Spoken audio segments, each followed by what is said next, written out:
नमस्कार दोस्तों, स्वागत है आपका आज के मुख्य समाचार में, जिसमें सबसे पहली और बड़ी खबर में आपको बताएंगे कि बीजेपी से लड़ाई के लिए रामलीला मैदान बन रहा है इंडिया गठबंधन का रण। आज की महारैली में हो रहा शक्ति प्रदर्शन। इसी के साथ दूसरी खबर में जिक्र होगा कि हरियाणा में बीजेपी को बड़ा झटका, 2.5 लाख लोगों के साथ कांग्रेस में शामिल होंगे पूर्व केंद्रीय मंत्री। तीसरी खबर में आपको बताएंगे कि मोदी सरकार ने 10 साल 150 लाख करोड़ रुपए का कर्ज लिया, कर्जखोरी पर बरसी प्रियंका गांधी। और इसी के साथ खबर में आगे जिक्र होगा कि मल्लिकार्जुन खड़गे ने किया वादा, कहा कांग्रेस युवा न्याय गारंटी के माध्यम से रोजगार क्रांति लाएगी। और खबर में आगे ये भी बताएंगे कि सरकार बदलेगी तो लोकतंत्र का चीरहरण करने वालों पर होगी कड़ी कार्रवाई, इनकम टैक्स के नोटिस पर भड़के राहुल गांधी। दोस्तों, इसी प्रकार की तमाम बड़ी खबरें आपके लिए लेके आए हैं, लेकिन उससे पहले अगर आपको भी ऐसा लगता है कि 2024 के इस चुनाव में नफरत की होगी हार और मोहब्बत की जीत होगी, तो वीडियो को कीजिए लाइक और चैनल को सब्सक्राइब करके बेल आइकन दबाकर कमेंट में लिखिए जय हिंद। रुक करते हैं सबसे पहली और बड़ी खबर की तरफ। बीजेपी से लड़ाई के लिए रामलीला मैदान बनेगा इंडिया गठबंधन का रण। आज हो रहा है शक्ति प्रदर्शन। जी हां दोस्तों, लोकसभा चुनाव 2024 की घोषणा के बाद गैर भाजपाई राजनीतिक दलों वाले इंडिया गठबंधन की पहली रैली दिल्ली के रामलीला मैदान में होने जा रही है और रैली के लिए दिल्ली पुलिस से मंजूरी भी मिल चुकी है। आम आदमी पार्टी द्वारा आयोजित इस रैली में कांग्रेस, सपा, झारखंड मुक्ति मोर्चा, टीएमसी, शिवसेना समेत अन्य दलों के बड़े नेता शामिल होंगे।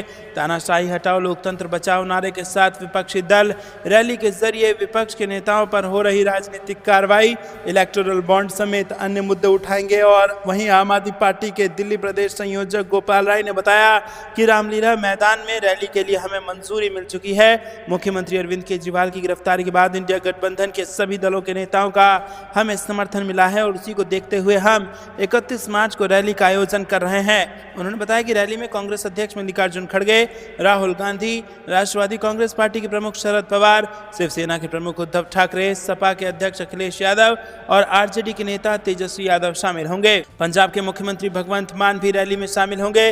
तृणमूल कांग्रेस के नेता डेरेक ओब्रायन प्रमुख नेता और इसी के साथ कई सारे नेता इसमें हिस्सा ले रहे हैं। आम आदमी पार्टी नेताओं ने बताया कि रैली में अरविंद केजरीवाल के अलावा विपक्षी नेताओं पर देश भर में हो रही कार्रवाई का मुद्दा उठाया जाएगा। इसके अलावा इंडिया गठबंधन, इलेक्टोरल बॉन्ड, कांग्रेस की खाता सीज करने कार्रवाई और विपक्ष के नेताओं के यहां छापेमारी और ऑपरेशन लोटस के जरिए विपक्षी दलों के नेताओं को तोड़ने की कोशिश का मुद्दा भी उठाया जाएगा। महारैली में सभी लोग इन्हीं बातों पर अपनी चिंता व्यक्त करने के लिए इकट्ठा हो रहे हैं। आम आदमी पार्टी के वरिष्ठ नेता गोपाल राय ने शुक्रवार को बताया कि अरविंद केजरीवाल की पत्नी सुनीता केजरीवाल महारैली को संबोधित करेंगी या नहीं, इस पर फैसला बाद में लिया जाएगा। रुक करते हैं अगली ब्रेकिंग न्यूज की तरफ। हरियाणा में बीजेपी को बड़ा झटका, 2.5 लाख लोगों के साथ कांग्रेस में शामिल होंगे पूर्व केंद्रीय मंत्री। जी हां दोस्तों, आपको बता दें कि हिसार से सांसद बृजेंद्र सिंह हाल ही में बीजेपी का दामन छोड़कर कांग्रेस में शामिल हुए, जिसके बाद अब उनके पिता पूर्व केंद्रीय मंत्री चौधरी वीरेंद्र सिंह ने बीजेपी छोड़ने का ऐलान कर दिया है। वीरेंद्र सिंह ने पत्रकारों से बातचीत में दावा किया है कि मेरे साथ 2 विधायक भी जल्द ही कांग्रेस ज्वाइन करेंगे। दोस्तों, आपको बता दें कि कांग्रेस में शामिल होने के लिए ऐलान के बाद चौधरी वीरेंद्र सिंह बीजेपी पर तंज कसते हुए भी नजर आए। बीजेपी जेजेपी गठबंधन टूटने पर उन्होंने कहा कि आज भी जेजेपी भाजपा का ही हिस्सा है और इस दौरान उन्होंने कहा कि एक टीम में 10 खिलाड़ी होते हैं और उनके साथ साथ एक्स्ट्रा खिलाड़ी रखे जाते हैं ताकि चोट लगने पर उनको उनकी जगह खिलाया जाए। इस तरीके से जेजेपी और भाजपा दोनों साथ मिलकर चल रही है। चौधरी वीरेंद्र सिंह ने जेजेपी पर भ्रष्टाचार का आरोप लगाते हुए कहा कि प्रदेश में जेजेपी ने और ज़्यादा भ्रष्टाचार किया है। लोगों से यहाँ तक कह दिया कि अगर सीधे काम करवाना है तो 8% देना होगा, अगर किसी को बीच में लेकर आओगे तो 10% यानी 2% बिचौलिए का होगा। रुक करते हैं अगली ब्रेकिंग न्यूज़ की तरफ। मोदी सरकार ने 10 साल 150 लाख करोड़ का किया कर्जखोरी पर बरसी प्रियंका गांधी। जी हां दोस्तों, देश पर कर्ज का बोझ बढ़ता ही जा रहा है और कर्जखोरी के मुद्दे पर कांग्रेस महासचिव प्रियंका गांधी ने केंद्र सरकार पर करारा हमला बोला। प्रियंका गांधी ने कहा कि मोदी सरकार ने 10 साल में 150 लाख करोड़ का कर्ज लिया है और उन्होंने पूछा कि जब बेरोजगारी, महंगाई, आर्थिक तंगी का बोझ बढ़ता ही जा रहा है तो भला भाजपा सरकार जनता को कर्ज में क्यों डुबो रही है। प्रियंका गांधी ने ट्वीट किया कि वित्त मंत्रालय का कहना है कि भारत सरकार मौजूदा वित्त वर्ष में 14 लाख करोड़ से अधिक का कर्ज लेने जा रही है। आखिरकार क्यों? आज़ादी के बाद से वर्ष 2014 तक 67 सालों में देश पर कुल कर्ज 55 लाख करोड़ था। पिछले 10 वर्षों में अकेले मोदी जी ने इसे बढ़ाकर 205 लाख करोड़ पहुंचा दिया और इनकी सरकार ने लगभग 150 लाख करोड़ कर्ज लिया बीते 10 साल में। आज देश के हर नागरिक पर लगभग 1.5 लाख का औसत कर्ज बनता है। दोस्तों, प्रियंका गांधी ने पूछा कि ये पैसा राष्ट्र निर्माण के किस काम में लगा? क्या बड़े पैमाने पर नौकरियां पैदा हुई या दरअसल नौकरियां तो गायब हो गई? क्या किसानों की आमदनी दोगुनी हुई? क्या स्कूल और अस्पताल चमक उठे? पब्लिक सेक्टर मजबूत हुआ या कमज़ोर कर दिया गया? क्या बड़ी बड़ी फैक्ट्रियां और उद्योग लगाए गए? अगर ऐसा नहीं हुआ, अगर अर्थव्यवस्था के कोर सेक्टर में बदहाली देखी जा रही है, अगर श्रम शक्ति में गिरावट आई है, अगर छोटे माध्यम कारोबार तबाह हो गए हैं, तो आखिर ये पैसा गया कहाँ? इस पैसे को किसके ऊपर खर्च किया गया? इसमें कितना पैसा बट्टे खाते में गया? बड़े बड़े खरबपतियों की कर्ज माफी में कितना पैसा गया? प्रियंका गांधी ने आखिर में लिखा कि अब सरकार नया कर्ज लेने के लिए तैयारी कर रही है। तो सवाल उठता है कि पिछले 10 साल से आम जनता को राहत मिलने की बजाय जब बेरोजगारी, महंगाई, आर्थिक तंगी का बोझ बढ़ता ही जा रहा है, तो भला भाजपा सरकार जनता को कर्ज में क्यों डुबो रही है? तो दोस्तों, आपको बता दें कि 10 साल में 150 लाख करोड़ रुपए का कर्जा का बोझ जनता के सर पर, और ये पैसा गया कहाँ? जब स्वास्थ्य व्यवस्था, शिक्षा व्यवस्था, बेरोजगारी, महंगाई, किसी में बदलाव नहीं हुआ, सुधार नहीं हुआ, तो आखिरकार ये पैसा गया कहाँ? क्या इसको खरबपतियों के कर्जा माफ़ करने के लिए सरकार ने इस्तेमाल कर लिया? ये कुछ बड़ी बातें प्रियंका गांधी ने कही हैं, जिसके बाद अब जनता सोचने पर मजबूर है। दोस्तों, आपको क्या कुछ लगता है कमेंट में जरूर बताइए। वीडियो को लाइक नहीं किया तो लाइक जरूर कीजिएगा। रुक करते हैं अगली ब्रेकिंग न्यूज़ की तरफ। मल्लिकार्जुन खड़गे का बड़ा वादा, कहा कांग्रेस युवा न्याय गारंटी के माध्यम से रोजगार क्रांति लाएगी।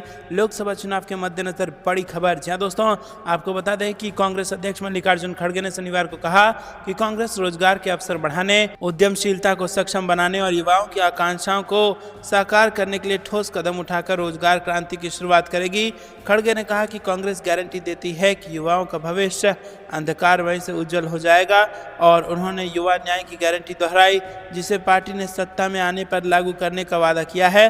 उन्होंने सोशल मीडिया मंच एक्स पर पोस्ट किया कि कांग्रेस पार्टी युवा न्याय गारंटी के माध्यम से रोजगार क्रांति लाएगी।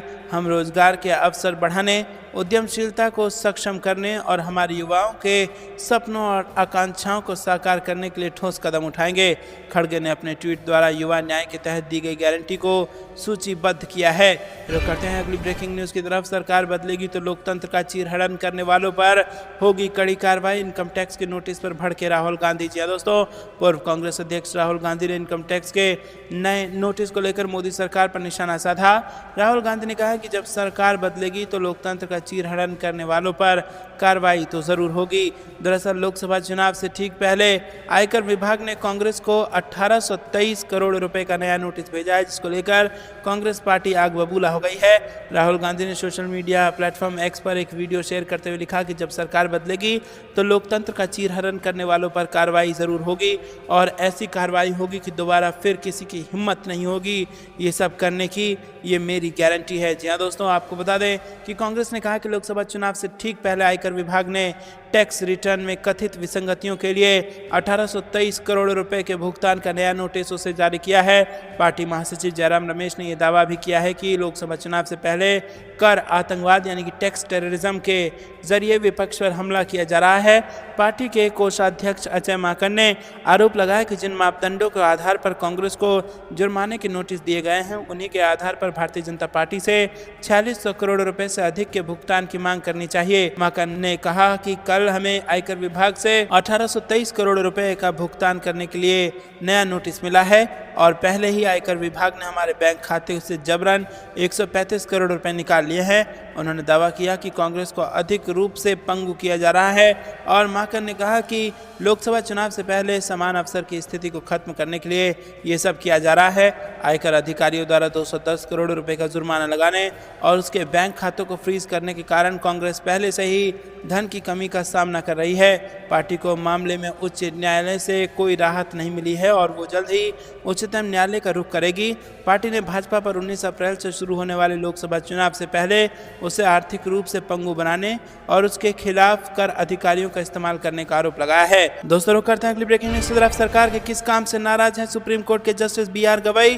कहा हाथ पर हाथ रखकर नहीं बैठ सकते। जी हां दोस्तों, सुप्रीम कोर्ट के वरिष्ठ न्यायाधीश और कॉलेजियम में शामिल जस्टिस BR गवई ने शुक्रवार को कहा कि सरकार की नीतियों की समीक्षा करने में न्यायपालिका की महत्वपूर्ण भूमिका होती है। ऐसे में अगर कार्यपालिका अपने कर्तव्यों का पालन करने में विफल रहती है तो न्यायपालिका हाथ पर हाथ रखकर नहीं बैठ सकती है।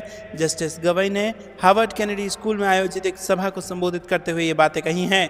रुक करते हैं अगली ब्रेकिंग न्यूज की तरफ। कांग्रेस बोली BJP washing machine, Modi washing powder. कहा विपक्षी नेताओं पर 51 केस, उनके लीडर्स पर 20, लेकिन कार्रवाई एक पर भी नहीं। जी हाँ दोस्तों, आपको बता दें कि यहाँ पर भाजपा को एक वॉशिंग मशीन की तरह पेश किया है कांग्रेस पार्टी ने और कहा है कि भारतीय जनता पार्टी सारे दागी नेताओं को अपने साथ रख लेती है और फिर उन पर कोई कार्रवाई नहीं करती है। वहीं इसी प्रकार से वो धमकाती भी है नेताओं को कि या तो हमारे साथ आ जाओ वरना तुम्हारी खैर नहीं। जी हाँ दोस्तों, आपको बता दें कि भाजपा को एक वॉशिंग मशीन बताया है कांग्रेस ने और वहीं प्रधानमंत्री मोदी को वॉशिंग पाउडर बता दिया है और कहा है कि सारे भ्रष्ट जब इनके पास चले जाते हैं तो उन पर कोई कार्रवाई नहीं होती। उनके लीडर्स पर 20 केस हैं लेकिन कार्रवाई एक में भी नहीं हो रही है। वहीं विपक्षी नेताओं पर 51 केस हैं।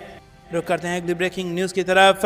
आयकर विभाग के नोटिस पर फूटा कांग्रेस का गुस्सा, भाजपा पर लगाया कानून के उल्लंघन करने का आरोप। जी हां दोस्तों, लोकसभा चुनाव से पहले इनकम टैक्स ने पिछले वर्षों के कर रिटर्न विसंगतियों के लिए कांग्रेस को 1823 करोड़ रुपए का नया नोटिस थमाया है। आयकर विभाग के इस नोटिस पर कांग्रेस नेताओं ने प्रतिक्रिया दी है और इस पर कांग्रेस ने भाजपा सरकार पर सत्ता का दुरुपयोग और कानून का उल्लंघन करने का आरोप लगाया। जी हां दोस्तों, आपको बता दें कि देश में आचार संहिता लागू है। ऐसे में एक तरीके से राजनीतिक रेस शुरू हो चुकी है और इस रेस के दौरान जिस प्रकार से अचानक इनकम टैक्स और ईडी ने अपनी सक्रियता बढ़ा दी है उससे कहीं ना कहीं भारतीय जनता पार्टी के मंसूबों पर सवाल उठ रहे हैं और इस प्रकार के भी आरोप लग रहे हैं कि क्योंकि भाजपा अपनी हार पहले वोट पड़ने से पहले ही देख चुकी है और इसी हार के बौखलाहट में भारतीय जनता पार्टी लोकतंत्र की हत्या कर रही है, ऐसा आरोप भारतीय जनता पार्टी पर लग रहा है। क्योंकि जिस प्रकार से ईडी और सीबीआई किसी को भी गिरफ्तार कर ले रही है, नोटिस थमा दे रही है और वो उस समय पर जब आचार संहिता लग चुका है और चुनाव निकट है, ऐसे में लेवल प्लेइंग फील्ड एक तरीके से कहा जा रहा है कि नहीं मेंटेन हो पा रहा है। चुनाव आयोग ने भी अभी तक खामोशी बरती हुई है और जहां पर दिल्ली के मुख्यमंत्री को गिरफ्तार कर लिया गया है ईडी द्वारा, इस पर अब यूएन, जर्मनी और विदेशों में भी हड़कंप मचा हुआ है। लेकिन फिर भी चुनाव आयोग ने चुप्पी साध रखी है और लेवल प्लेइंग फील्ड यहां पर विपक्ष के नेताओं को नहीं मिल रहा है, ऐसा आरोप लग रहा है। हालांकि सुप्रीम कोर्ट से कुछ उम्मीदें जरूर हैं लेकिन सुप्रीम कोर्ट तक ये मामला पहुंचना अभी बाकी है और ऐसे में क्या आचार संहिता लगने के बाद और चुनाव हो जाने के बाद तक, यानी कि उसके जब तक चुनाव संपन्न नहीं हो जाता तब तक क्या यहाँ पर ईडी और सीबीआई की सक्रियता को कम करने की आवश्यकता है? क्योंकि जिस प्रकार से कार्रवाई सिर्फ विपक्ष के नेताओं पर हो रही है वो कहीं ना कहीं बड़े सवाल खड़े करते हैं इन संस्थाओं पर और ये सवाल भी उठ रहा है कि क्या भारत में संस्थाओं की स्वतंत्रता खतरे में है? आपको क्या कुछ लगता है दोस्तों, कमेंट में जरूर बताइए। वीडियो को लाइक नहीं किया तो लाइक जरूर कीजिएगा। रुक करते हैं अगली ब्रेकिंग न्यूज़ की तरफ। बिहार में आएंगे चौंकाने वाले परिणाम, तेजस्वी यादव बोले एनडीए में इधर उधर भटक रहे हैं लोग, महागठबंधन है एकजुट। जी हां दोस्तों, बिहार के पूर्व मुख्यमंत्री और आरजेडी नेता तेजस्वी यादव शुक्रवार को दिल्ली से पटना लौटे। पटना एयरपोर्ट पर उन्होंने मीडिया से बातचीत करते हुए कहा कि हमने कई बार इस बात को दोहराया है कि बिहार में चौंकाने वाले परिणाम आएंगे, एनडीए में लोग इधर उधर भटक रहे हैं। तेजस्वी यादव ने कहा कि महागठबंधन में 5 पार्टियां हैं और सभी सीट का बंटवारा हो गया है। एनडीए में कई लोगों को तो सीट तक नहीं मिली है। हम लोगों का गठबंधन मजबूत है और हम मजबूती के साथ चुनाव लड़ेंगे। उन्होंने कहा कि एनडीए में लोग इधर उधर भटक रहे हैं, महागठबंधन एकजुट है। जो लोग हम पर टिप्पणी करते हैं उन्हें हम बहुत बधाई देते हैं, उन्हें शुभकामनाएं। उन्होंने कहा कि कोई भी स्वर्ग से अमृत पीकर नहीं आया है, पार्टियों से गठबंधन है, व्यक्ति विशेष से नहीं। वहीं पूर्णिया सीट विवाद पर आरजेडी नेता और बिहार के पूर्व उप मुख्यमंत्री तेजस्वी यादव ने कहा कि यह हमारा विषय नहीं है। दोस्तों रुक करते हैं अगली ब्रेकिंग न्यूज की तरफ। कांग्रेस 5 अप्रैल को जारी कर सकती है घोषणा पत्र, 5 न्याय और 25 गारंटी का चलाएगी अभियान। जी दोस्तों, कांग्रेस इस लोकसभा चुनाव के लिए आगामी 5 अप्रैल को घोषणा पत्र जारी कर सकती है और इसके बाद वो देश के विभिन्न हिस्सों में चुनावी सभाओं का आगाज करेगी। सूत्रों ने शुक्रवार को ये जानकारी दी है और सूत्रों ने यह भी बताया है कि कांग्रेस आगामी 3 अप्रैल से घर घर गारंटी अभियान भी शुरू करेगी, जिसके तहत पार्टी के कार्यकर्ता घर घर जाकर कांग्रेस के 5 न्याय और 25 गारंटी के बारे में लोगों को बताएंगे। पार्टी ने घर घर गारंटी अभियान के तहत देश के 8 करोड़ परिवारों तक पहुंचने का लक्ष्य रखा है। कांग्रेस के एक वरिष्ठ नेता ने बताया कि 5 अप्रैल को दिल्ली में कांग्रेस का घोषणा पत्र जारी किए जाने की संभावना है और इसके बाद देश भर में जनसभाएं शुरू होंगी और 6 अप्रैल को जयपुर में जनसभा होगी, जिसमें कांग्रेस की पूर्व अध्यक्ष सोनिया गांधी और पार्टी के कई अन्य वरिष्ठ नेता शामिल हो सकते हैं।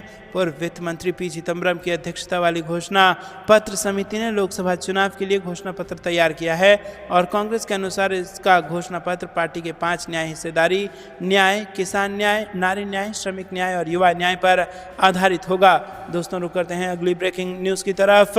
गाजियाबाद से बीजेपी प्रत्याशी अतुल गर्ग के साथ पार्टी कार्यकर्ताओं ने की अभद्रता, महानगर अध्यक्ष को जड़ दिया थप्पड़। जी हां दोस्तों, गाजियाबाद से वीके सिंह का टिकट कटने से ठाकुर समाज नाराज दिखाई दे रहा है और लोकसभा क्षेत्र के अंतर्गत जनपद हापुड़ के धौलाना विधानसभा क्षेत्र में शुक्रवार को पहुंचे भाजपा के लोकसभा प्रत्याशी अतुल गर्ग व गाजियाबाद बीजेपी के महानगर अध्यक्ष संजीव त्यागी पर बीजेपी कार्यकर्ताओं का गुस्सा फूटा है।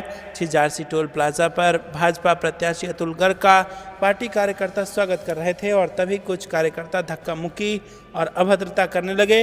बीच बचाव करने आए गाजियाबाद के महानगर अध्यक्ष संजीव शर्मा को एक भाजपा कार्यकर्ता ने थप्पड़ जड़ दिया और इस पूरी घटना का वीडियो सोशल मीडिया पर वायरल हो रहा है, जिसे मौके पर मौजूद किसी व्यक्ति ने अपने मोबाइल फोन से रिकॉर्ड किया था। दोस्तों रुक करते हैं अगली ब्रेकिंग न्यूज की तरफ।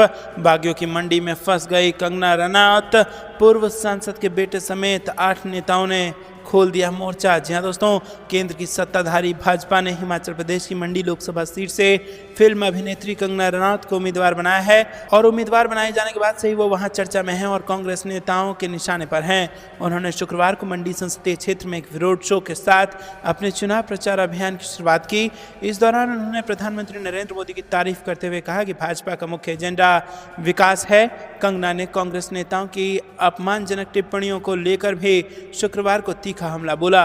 रुक करते हैं अगली ब्रेकिंग न्यूज की तरफ। मुख्तार की कब्र पर मिट्टी को लेकर अफजाल अंसारी, गाजीपुर डीएम अरियका अखौरी के बीच जबरदस्त बहस। जी हां दोस्तों, मुख्तार अंसारी को सुपुर्द खाक करने के बाद मुख्तार अंसारी के भाई और सांसद अफजाल अंसारी और गाजीपुर की जिलाधिकारी के बीच जबरदस्त बहस हुई है। बता दें कि हजारों लोगों के सामने मुख्तार अंसारी के सांसद भाई अफजाल और गाजीपुर डीएम एक दूसरे के साथ काफ़ी बहस करते हुए नजर आए हैं। दोस्तों बताया जा रहा है कि ये बहस मुख्तार अंसारी की कब्र पर मिट्टी डालने को लेकर हुई है। दरअसल धारा 144 लागू है। ऐसे में गाजीपुर डीएम का कहना है कि कब्र पर मिट्टी हर कोई नहीं डाल सकता।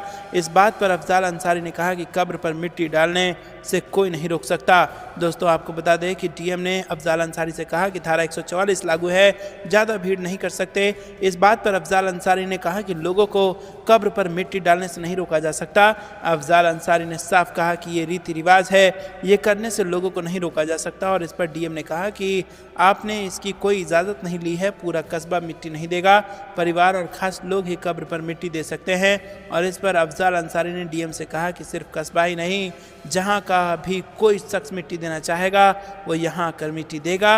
अफजाल अंसारी ने कहा कि धारा 144 लगने के बाद भी किसी को जनाजे और कब्र पर मिट्टी डालने से नहीं रोका जा सकता।